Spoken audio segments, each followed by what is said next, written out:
Thank you for staying with us. We're still reviewing the punch. Who was on the story? Yes, the federal government has resolved to address the growing issues of bullying and other vices in schools. Minister of Education, Dr. Tunji Alausa, announced plans to launch a comprehensive national policy aimed at curbing the harmful behaviors in response to recent rise in bullying cases. I can't believe people are still bullying people with everything happening.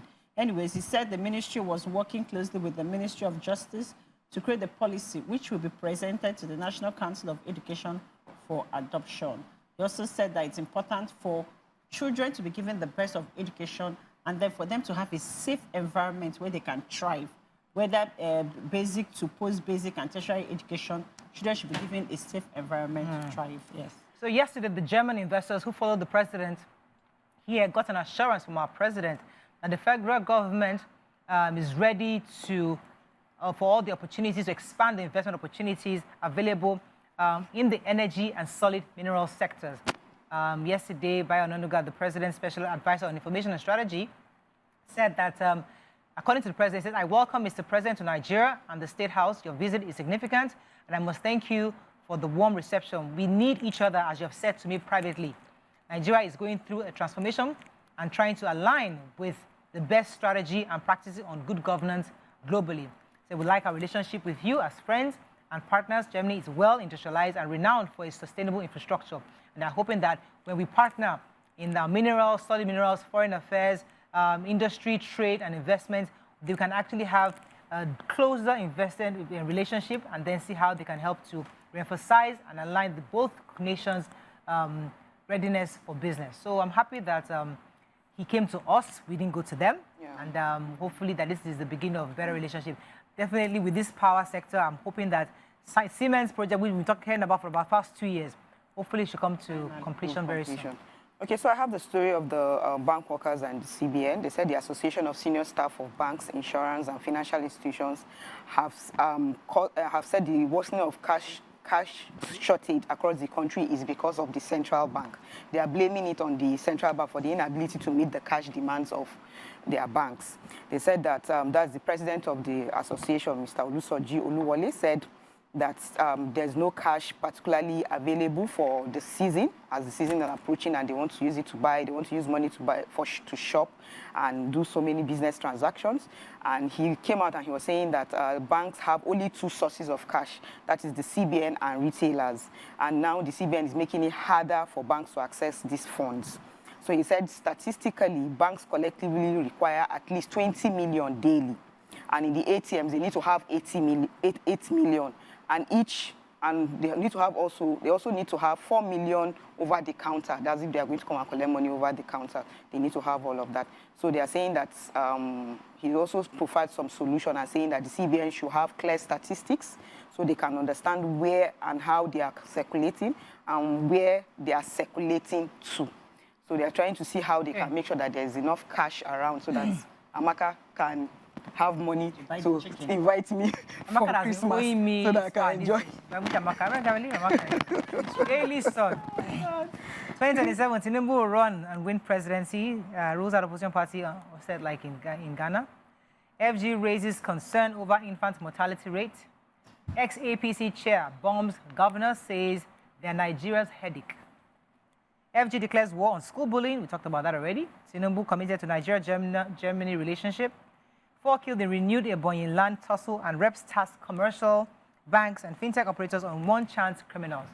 Let me take this governor. It was the former acting national chairman of the APC, Nufam Hilary Etta, has described state governors as Nigeria's biggest and greatest problem.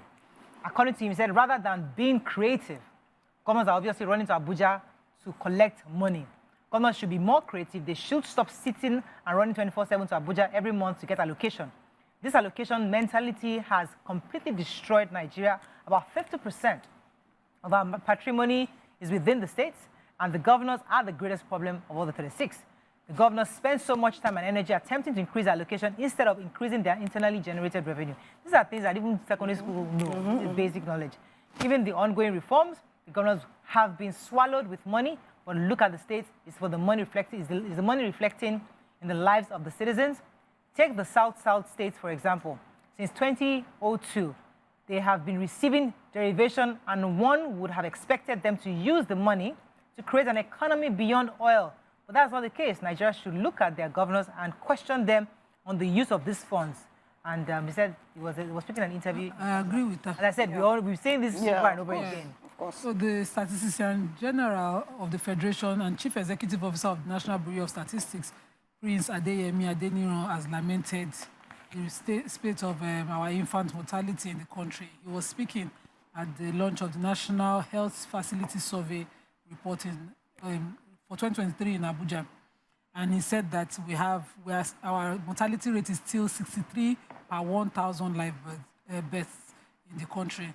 He says, of course, this is not far-fetched. We are still dealing with issues among other developing countries, issues of insufficient funding for healthcare facilities, outdated infrastructure, a shortage of skilled personnel, as well as access to medications, and quality healthcare within rural communities and areas. He also cited the National Health and Demographic Survey. He noted severe shortage in essential medicines across all the medical facilities nationwide.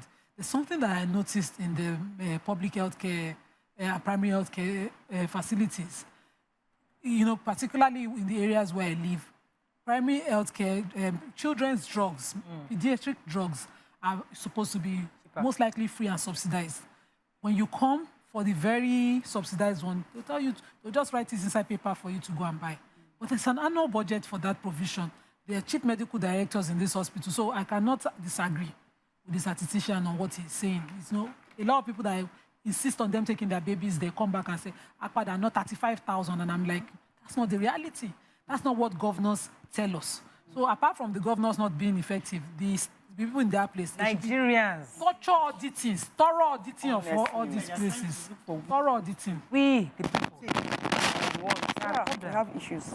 Okay, Vanguard, we got a story done? Okay, Vanguard lecturers can't fuel cars, sleep in offices to cut costs, says Varsity Education. That's from the major headline in Vanguard. Wike Ritalori Ogbebo tussle over Abuja land. Death of Okwama leaders in military detention. Pandev orders demand justice. ECOWAS will handle return of Mali, Niger, Burkina Faso with wisdom. U.S. Embassy issues new visa directive for Nigerian applicants. NAFDAC recalls batch of Deekins Amoxicillin 500 milligrams drug. Dangote Refinery exports PMS to Cameroon. And WhatsApp, Facebook, Instagram down in global outage. Okay. Yeah, okay, so I have the varsity education status. They said the university teachers are now groaning under the yoke of unfavorable economic conditions, and they have cut down on a lot of things to save costs. One of the ways that they've cut down, they said they now park their cars at home, and they also reduce the cost of taking transport to their offices multiple times. They have also abandoned their postgraduate programs. They said now they even turned some of their classes to a mini kitchen. So they brought down their utensils, kitchen utensils and all. So they listed a lot of the universities and some of the polytechnics, and they are saying how they are bringing their mattresses and all to the classrooms and keeping them in the classrooms. Then once they are done, they will keep it by the side because they can't afford because of the high cost of living. So they are now saying that the government now, for lecturers, they have a constant engagement between them, and they said they will try and make things better.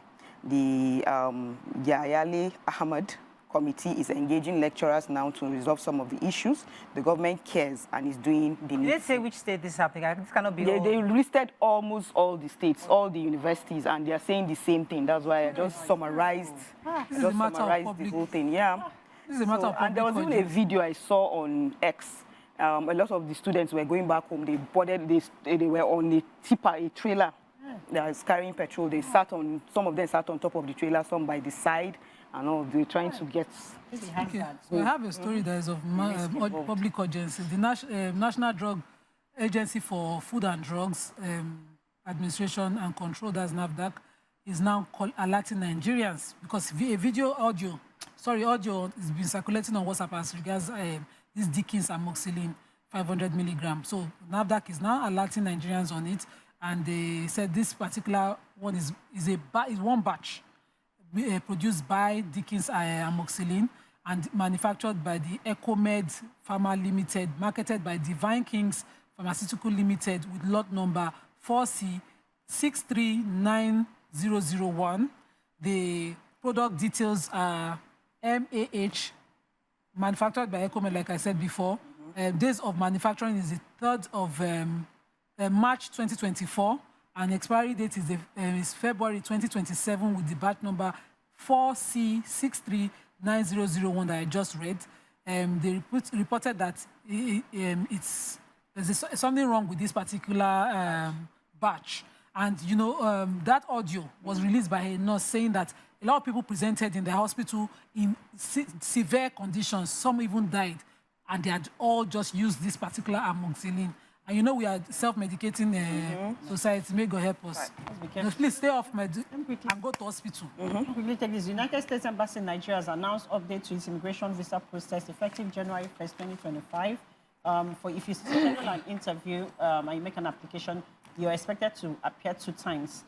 The first one will be for in-person document review, where they'll teach you on how to have your one-on-one, face-to-face interview and to make sure that you have all the documents that is required. If you miss the first interview, the first schedule, you have to reschedule to the second one. Basically, that's it for immigrants application. Okay, that's all we can take on front page review this morning. When we come back, once our hot topic of today, stay with us. We'll be right back.